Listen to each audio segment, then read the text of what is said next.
Mapagpalang araw sa inyo mga kasaka.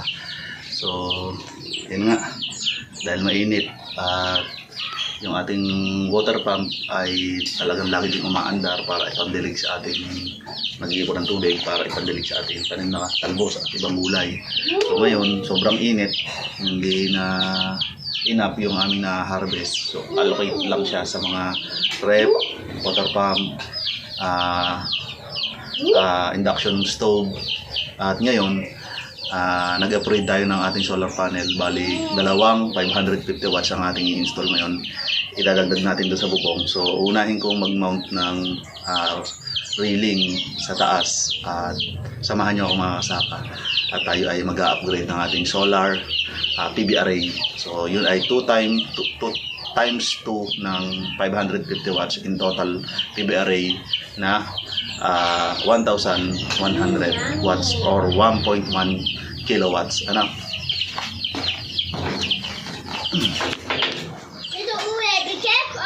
Yeah, thank you. Thank you. Gusto yung pagkano dun?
Ano pang bagay na yung natin dito?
Meron tayong diskarte dyan na.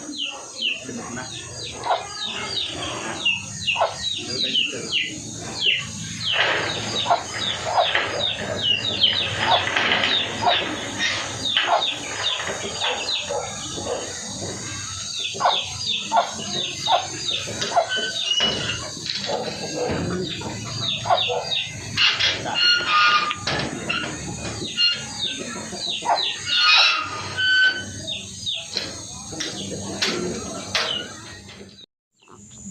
Ayan.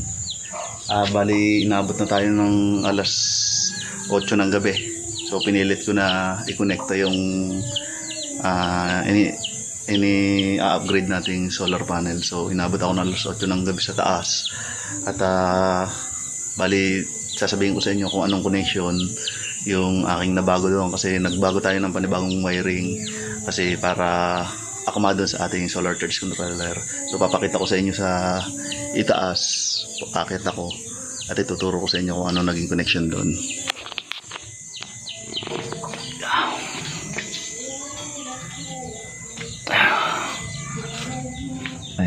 Ayan mga solar bar, ito dalawang 500 watts solar panel ang ating in-upgrade. Ayan, dito natin pinadaan yung kanilang wire. Ayan, bali ito ay kung mapapansin nyo, ayan, dalawang napakalaking 500 watts na solar panel connected in ano po yan, parallel sa 40 amps solar charge controller. So ito naman limang to, isa, dalawa, tatlo, apat, lima. Bali ito, isang to, yung nasa gitna ay ano yan, wala yung connection ngayon kasi bibili ko pa yan ng independent siya sa isang solar charge controller. So yan, floated lang siya, wala siyang ano ngayon, solar charge controller. Kumbaga useless lang yung harvest niya. Pero kasi anong nangyari dyan, yung limang yan, dati kasi ito connected in series yung tatlo, tapos ito connected din in series. Dahil nga kailangan natin ng ng hindi sumobra sa BOC ng solar charge controller, ginawa ko, nag-restring ako. Yung dalawang yon connected in series, and itong dalawang to connected in series, at yan ay ipinarallel ko yan dalawang series na yan. Kaya anong nangyari dyan, 2 series and 2 parallel, tapos ito naman 2 parallel. So tingnan natin sa baba kung ilan yung na-harvest nito, itong 2 series and 2 parallel na to, tsaka itong 2 parallel na to sa baba. So ayan, nandito tayo mga kasolar. Bali,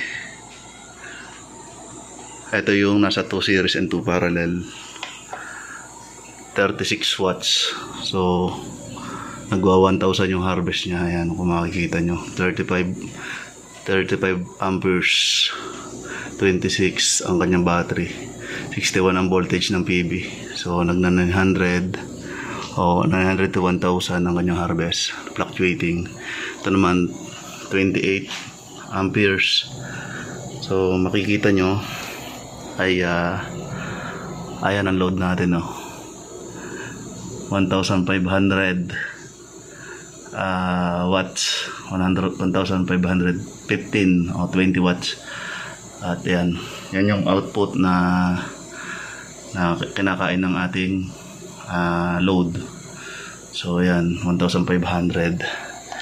So ngayon ay kaka-harvest tayo ng 1,000 plus 32 amps na dito sa 2 series 2 parallel yung pinakita ko kanina. Ito naman 2 series na 2 parallel na 550 watts, bali 28 amps, 24 volts. So nasa around 900 yan itong harvest nito. So ayan, pinapagana ng ating snot inverter. Ayan, kung makikita nyo dito, ayan o, ito kasi itong isang to discharge siya ng battery. Kumbaga ito yung ina-unload sa battery, 65 watts. Dito naman yung naglo-load siya. Kaya ngayon ay meron tayong around 1,400 o 1,500 load. So ayan, ano ba yung pinapagana niyan? Papakita ko sa inyo mga kasama. Ayan, pinapagana itong ating rep. Ayan, umaandar siya, may yellow yan. Ayan, nandito naman tayo sa kwarto. Ayan, pinapaandar nyo rin itong ating aircon. Maandar po yan mga kasaka. Kuha lang ako ng medyas para makita nyo umaandar. Ayan, 1 horsepower yan. Ayan o, umaandar siya. Lamig. Kaya 1.5 ang ating load ngayon. Umaandar ang ating aircon. Libre from solar po. Pinapagana yan. Ayan o, lamig. Tapos nandun pa, nagdidilig si Mrs. Iniwan ko dun sa may taniman namin, magdidilig ng kamote. Pinapaandar niya naman yung 0.5 horsepower na water pump. Pupuntahan po natin, tara. Punta naman tayo dito sa labas mga kasaka. Ito, wala tsinelas ko. Yun, ayan, meron tayong pinapaandar din doon. Kaya ang load natin ay malaki, 1,500. So aircon at saka 0.5 horsepower na water pump. Ayan mga kasaka, yun naririnig yung tumutunog na water pump dito sa ating kamutihan. So ayan, bali ang kain nito ay 2.6 amperes, tapos 370 to 550 watts ang kanyang konsumo. So ayun ang output. Magdidilig si Mrs. Pakita ko sa inyo. Yan yung ating kamote talbusan, pambenta yan. Ayan, bali may butas dito. So ayan, malakas yun. Ayan, nakita nyo. Pakita mo yung output. Ano, ayan o, nakasaka. Ang lakas. So pinapaandar lang din yun ng ating solar. Ayan, kasi yung mga taniman natin, bali, ayan, libre ang ating pandilig. Tapos mamaya magpapaandar ako ng tubig para i-refill yung ating fish tank at yung mag-ipon na rin ng tubig sa bahay. Ayan, ito yung dinidilig natin araw-araw pag hindi na ulan.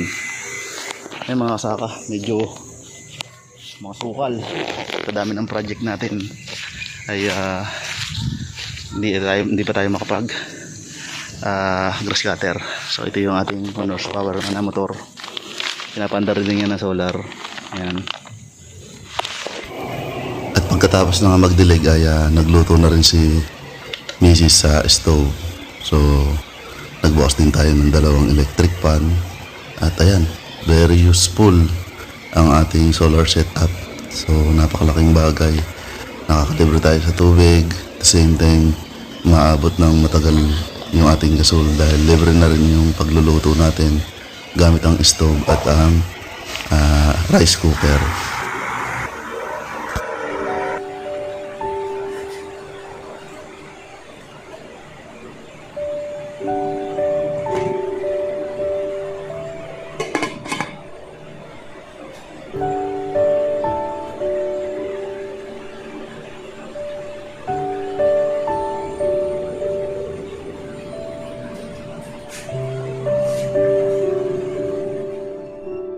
Ayun, para sa interesado, gusto mo ring ilibre ang iyong aircon gamit ang solar.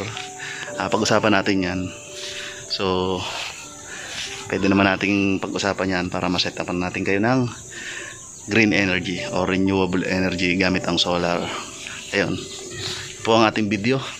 Sana po yung nagustuhan nyo. At kung nagustuhan nyo po, humihingi po ako sa inyo ng suporta para sa ating Facebook page at YouTube channel.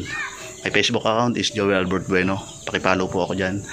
At ang aking YouTube account naman ay, o YouTube channel ay Kasaka Mo Ko. Bisita rin nyo rin po. Marami tayong uploaded video doon tungkol sa solar at tungkol sa pagtatanim. So muli, ako po si Joey Albert Bueno, ang inyong kasaka at kasakasama tungo sa maunlad na agrikultura. Keep safe. God bless mga kasaka.